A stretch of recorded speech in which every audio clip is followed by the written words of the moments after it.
Hey everybody, got another video here for you. In a number of my videos I've mentioned that I'm trying to limit my collecting to one of each. So this is going to be the first of, I suppose, a series of videos on my one of each guitar collection. And of course I'm starting with what, five Tele types. Yeah, so this is part one of my guitar collection. And what it is that since I'm trying to do one of each, I've got a lot of unique or different guitars, and I thought people might be interested. So this is part one. I've been trying to figure out how to do this, and I'm going to start with 6 strings and solid bodies and body types or guitar types. So this is going to be the Tele types. Let's see. Starting at the beginning, starting here over at the left, this is my 1950 Esquire Mod that I just posted a video on. You can check it out. This is originally a Glarry. I paid, I don't know, maybe 75 bucks for it and did maybe another $20 worth of mods to it. Or, no wait, straps and strap lock and everything. Did I put strap locks on this yet? Maybe I didn't. No, I didn't. I think I ordered them maybe. But yeah, so let's say once I get strap locks on it and stuff, 25 bucks a mod, something like that. Yeah, it's really inexpensive mod to turn something into an Esquire. And it's a cool mod too.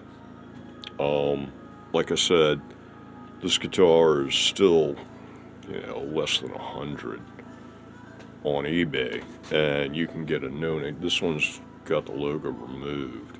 You can get a no-name version like these two over here. I just got these, in the last couple of weeks for $70 a piece. So yeah, you can get it. You can probably get these for 90, I would guess. There don't seem to be a whole lot of vendors still selling the yellow ones, so if you want a yellow one, you might want to make a move. So yeah, that's the 50 Esquire Mod. This one here is the Cherry Burst Tele from the Cherry Burst twins.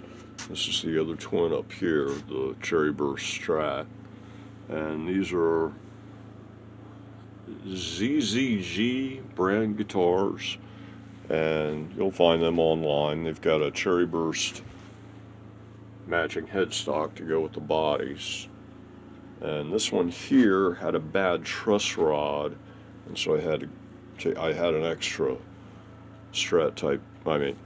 Tele type neck, and I've been doing that a lot. I'd say Strat when I mean Tele. I had another Tele type neck, so I put it on it since this one had a bad truss rod. But that was like the end of them being a match set with matching headstocks and everything. So this one here is now basically a mod in progress that's waiting for parts. And this is going to become a Baritone Tele. And so I've got a baritone neck on the way for it, basically, is what's going on. And you can get, Fender makes a baritone neck that you can bolt onto a Tele that turns it into baritone, and apparently doesn't require a whole lot of other mods other than like baritone strings. And Fender authorized dealers around $300 for those things, and it's genuine parts. The one I've got on the way is a no-name brand clone, whatever you want to call it, and I think I paid less than $100 for it. So that's going to be the baritone, and I'm probably going to change it out to white plastic, because white probably looked better with the Cherry Burst. Now this third one here is like a Muslady kit. Go for a little over 100 on eBay, and this is my Strat build, and that's also going to be the hopped up Strat, so I'm going to be putting like a hot rail on this thing, that kind of idea. I need to put a hold down tree on it and get the locks back on it, and it's got a couple broken strings and it's dirtier than all, but it's still got a nice burl. The kits are just as pictured, and they do have a real nice burl to them. So yeah, I saw it online and it just screamed, "Stain me, please." So that's what I did, and it turned out okay. And then this one here is a no name. Basically, it's like a Glarry without the Glarry on the headstock, and I got it as a starter guitar for a mod, either for doing the Esquire build or for doing something else. Oh, the vintage build. And there, what it is that with the Esquire, the 1950 Esquire was originally white lacquer. I decided to do mine in yellow because I didn't feel like sanding and painting. And with this one here, the plan for vintage, and so this was going to be one of those two guitars, that or the vintage. And the plan for the vintage was to sand it all down to natural wood and then just clear coat it. But I've since gotten lazy and decided to do that in the yellow instead of the white. And for this one, which is going to turn into the vintage, I think I'm just going to leave it sunset for now. If I really don't like it, I can turn it into natural.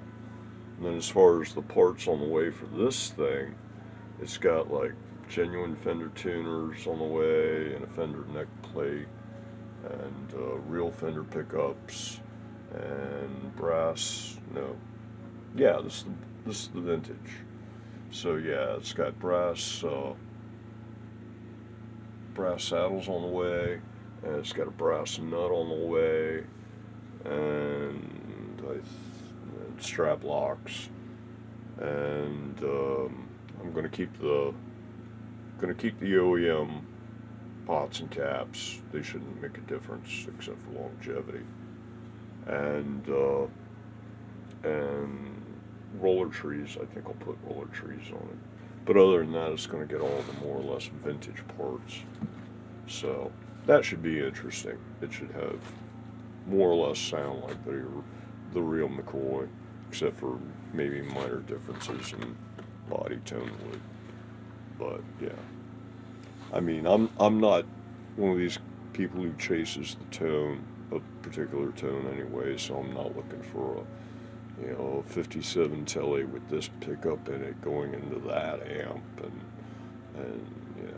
that's not me. I mean, I don't even like the overdrive channels on amps.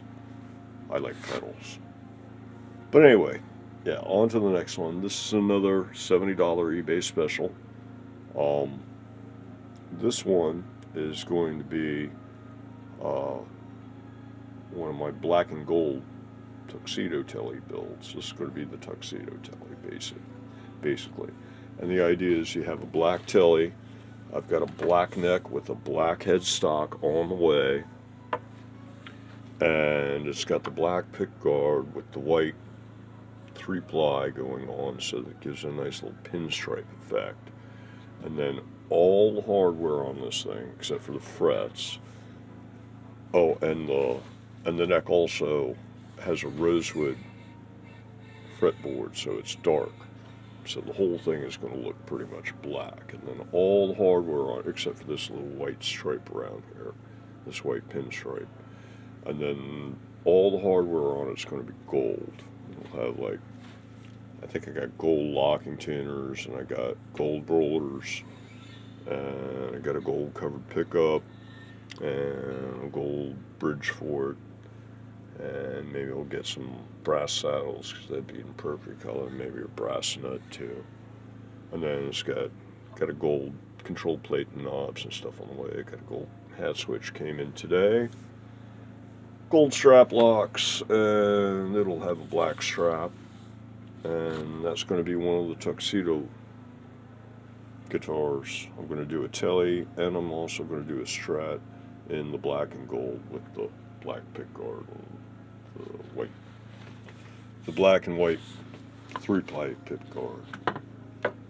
And let's see, As far as like these guitars go, obviously, you know, I didn't spend much for them. This one was like a few dollars more because it's a nicer finish. So this is like maybe I think I paid $75. Now it's like maybe $90 or something. This guy was like right around $100. It was like either just under or just over. The kit was just over 100 because it's got the burl. Sorry, I'm standing in my own light, but I had to get some light back there, and this place is only 8 feet deep in this direction.